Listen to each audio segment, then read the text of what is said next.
though she'd successfully avoided Cole outside of class per Emmett's instruction. Anna and he continued to catch each other's eyes during English period. Rye would do the usual and rush out saying she had to stop in the yearbook room on the way to her next class. Anna knew it was because Cole was still sitting in his seat, waiting to talk to her. "This is the only way I can seem to get your attention," he said as Anna gathered her things.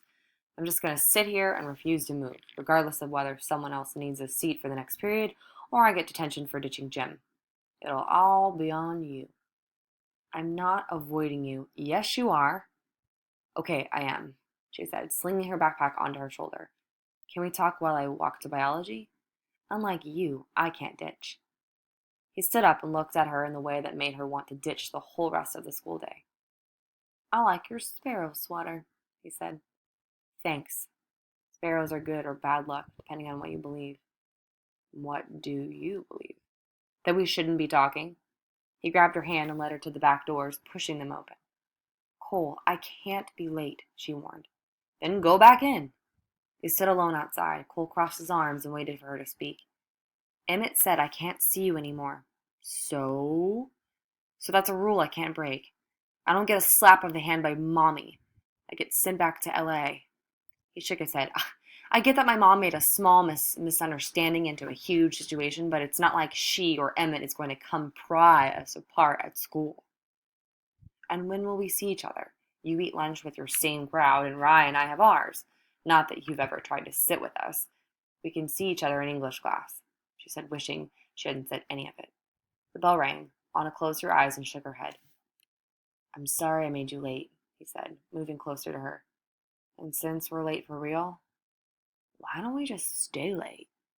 Look, until you're ready to tell me what's going on with you and Rye and what's up with your mom and the Garbers, I'm unavailable." She turned and headed back inside. "Bad luck then, I guess," he said. "Basics, ladies and gentlemen," Mrs. Darnell said, projecting to the class, "are often the trickiest to get right." "Not unless you're already a boring basic," Rye whispered to Anna, who tried not to laugh. "Part of my goal in this class is to free up your imagination by first instilling the basic techniques. Once you have them down, you'll have more tools to choose from when you're doing free creation pieces. Today's assignment is simple. Draw these objects exactly as you see them. You have 30 minutes, starting now." Anna began sketching with her pencil, drawing and shading quickly, seeing the objects in her memory. Rye looked back and forth at the objects repeatedly, sighing every time her pencil hit the paper. "He waited for you, huh?" she said. "Who?" "Stop being so coy polloi," Rye said, erasing the bottom half of her sketch. "I know you two like each other." Anna didn't say anything. "You may avoid each other like the plague within the confines of school, but don't pretend you don't make googly eyes at each other in class. And don't tell me it's a coincidence that he suddenly decided to sit in the bleachers near our lunch table either. You guys aren't fooling anyone." "You know what?" "What?" "I'm not talking about this unless you give me some information," Anna said, employing the same technique she used with Cole. "Why don't you two have a problem with each other?" "Well, because aside from his nihilistic tendencies and love of pyrotechnics, he's a monumental ass. Let's not even get into his motocross obsession, which is as cliche as it effing gets in these parts."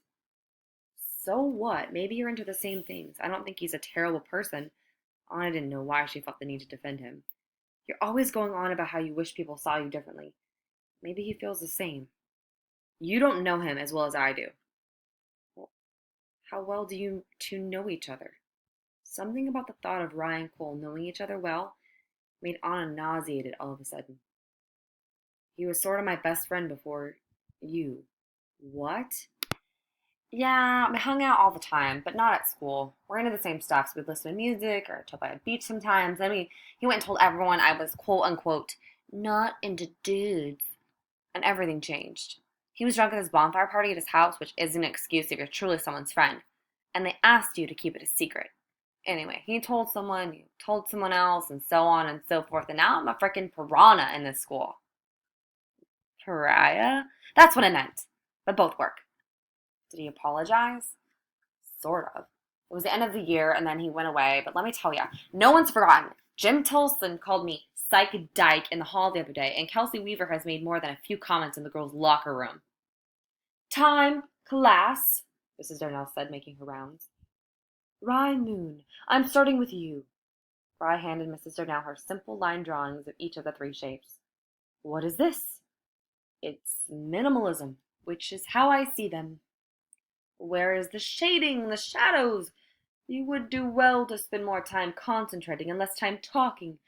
I'd like this done again. You can come in tomorrow at lunch. Your turn, Mrs. Cortez. Anna handed her a drawing of the objects as if they were floating on water, their reflections altered by ripples underneath.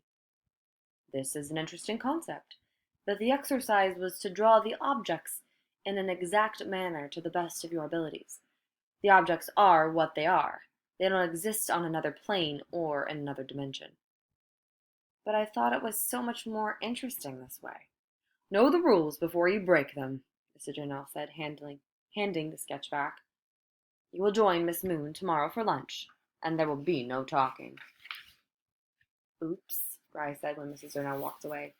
Guess we're officially jailbirds. Double bad luck, Anna said. Bracken was empty when Anna walked in. It was still early days for the restaurant, and though they were starting to have repeat customers for breakfast and lunch, the afternoon hours were slower, the cafe's imported espresso machine sitting quietly. Anna loved the feel of the place, the exposed brick and dark back wall, the found artwork and roughed-up bistro tables. She wasn't one for taxidermy, but Will insisted on keeping the deer head left by the previous restaurant, and Anna appreciated that he'd taken her advice and strung dried flowers through the antlers. Hey there, Will said through the window to the kitchen. I just let the boys have a break, so I'll be right out. What do you have? Cappuccino? Snack? Sure. What are you making? Welsh rarebit. Not really a fan of rabbit. He laughed. You'll like this. Anna sat down on one of the bar stools at the counter and fished her sketchbook out of her backpack. She flipped through her work. The new label she'd made for Abby featured a silhouette of Vic for a batch of spicy pickled carrots, and the other was an unfinished drawing of the creek back in the forest behind Garber Farm. Will switched the stereo on. The sound of screaming guitars filled the empty cafe. He sang along in the back, something about kick-starting his heart. You're the only customer who won't mind if I put this on, Will said, sliding a plate over to her. Heavy metal and cooking are loves too passionate for some people. What is this? She asked. Welsh rarebit, better known as bubbling cheese on toast. You sure there's no rabbit in there? Positive. Anna took a bite as Will made the cappuccino. Unexpected and so good, she said, still chewing. Taking something basic and flipping it. It's how I approach my cooking, but this is a traditional recipe. I had to learn all the classics before I could rearrange them. I got in trouble for not doing that mere hours ago, even though my drawing was bomb. Bomb? Oh, explosively good. I'm not good at much else, so I might as well be proud of what I am. Still, my teacher is hardcore. I'm relatively sure she hates my work. You don't think you're hardcore. It's like you don't even see yourself sitting there in your wild hair and vintage leathers, intimidating as all hell to probably every boy in the school. Listen, he said, setting the cappuccino on the counter before dusting it with cocoa. I was a little older than you when I started cooking, and it was cutthroat. Why do you think I have this tattoo? He pointed to the butcher knife inked on the inside of his forearm. I earned this, he said, because I fought the worst parts of myself to get to someplace better on the other side. I had guys breathing down my neck, lived in the worst parts of town, no money, never slept. It was brutal. But look at this place. Think it was worth it? Anna nodded as she chewed.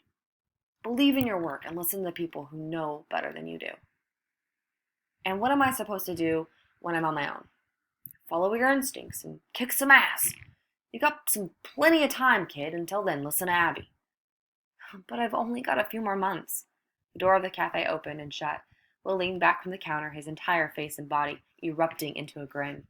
Speak of the devil, he said as Abby walked in, taking off what Anna noticed were her new sunglasses and sitting next to her at the counter. What did I miss? She said, grinning back at Will.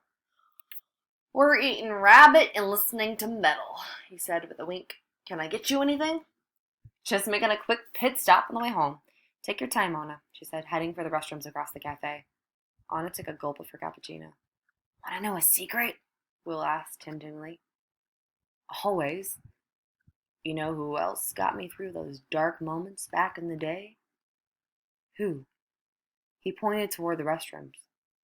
But I thought you two only met this summer. Oh, I met Abby way before that. Not that she knew I existed. I talked to her every night before bed. Just looking at her on my wall gave me something to fight for. She was my first crush. But don't tell her I said that. Ready? Abby said, emerging from the back, pulling her jacket over jeans. A t-shirt that Anna also noticed were tighter and lower cut than she normally wore them. We've got to run, but we'll see you next week. Or sooner, Will said. Anna couldn't figure out what he was talking about. She reached for the envelope of cash in her backpack. No, in the house. And a tip comes in the form of a shh, Will said, his fingers to his lips. Find someone to fight for.